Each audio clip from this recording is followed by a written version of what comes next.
Bonjour, je m'appelle Jean Levin et je vous présente aujourd'hui le livre La République des scribes.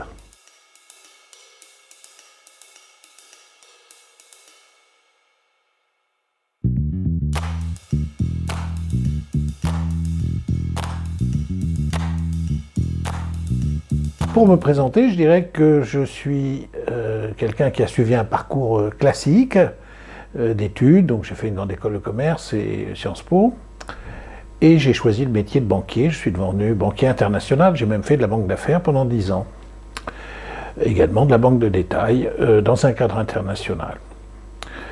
Et puis en fin de carrière, après disons 2 grosses décennies dans le métier de banquier, j'ai fait également ce qu'on appelle de la chasse de tête, c'est-à-dire du recrutement par approche directe.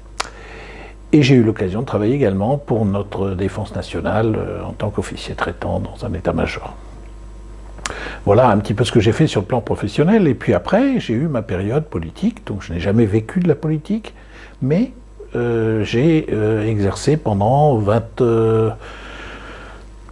pendant 12 ans et demi la fonction de maire dans une ville de région Île-de-France, Chaville, pour ne pas la nommer. Alors pourquoi la République des scribes? Parce que quand les gens réfléchissent à un certain enlisement de notre pays, qu'ils ont tendance à interpréter très vite en fonction de leurs idées personnelles, ils ont tendance à se retourner finalement vers les citoyens eux-mêmes.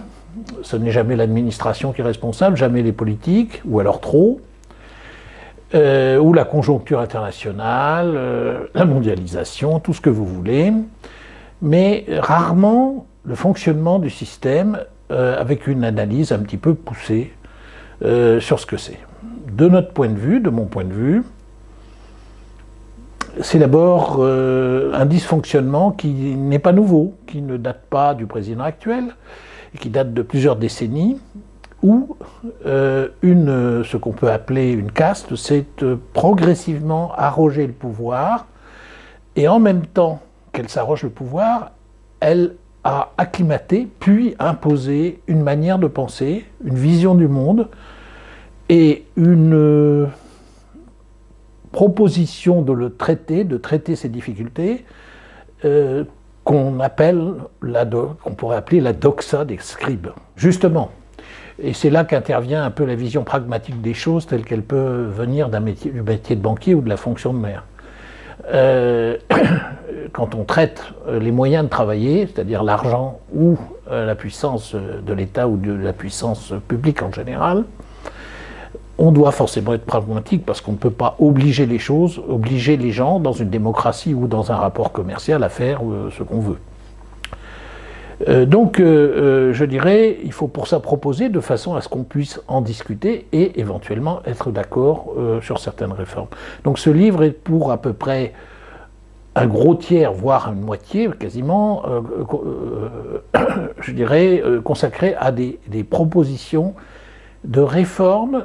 Et dans ces propositions de réforme, ce n'est pas de la réforme au décrochez-moi ça, comme on en voit trop souvent, c'est-à-dire il n'y a qu'à faire ceci, il n'y a qu'à faire cela, pas du tout. C'est une proposition de réforme de méthode, c'est-à-dire d'approche du problème. Après, il relève des techniciens, c'est-à-dire précisément des énarques ou des hauts fonctionnaires territoriaux, ou des hauts fonctionnaires de l'État en général, même s'ils sont d'une autre origine, de mettre en œuvre. Par contre, on met, selon moi, la charrue devant les bœufs en proposant sans méthode des choses dont on n'a pas soigneusement étudié les conséquences, car ça, c'est précisément le boulot des fonctionnaires. Donc, c'est-à-dire qu'on est dans une culture à l'heure actuelle où chacun fait mal le métier du voisin.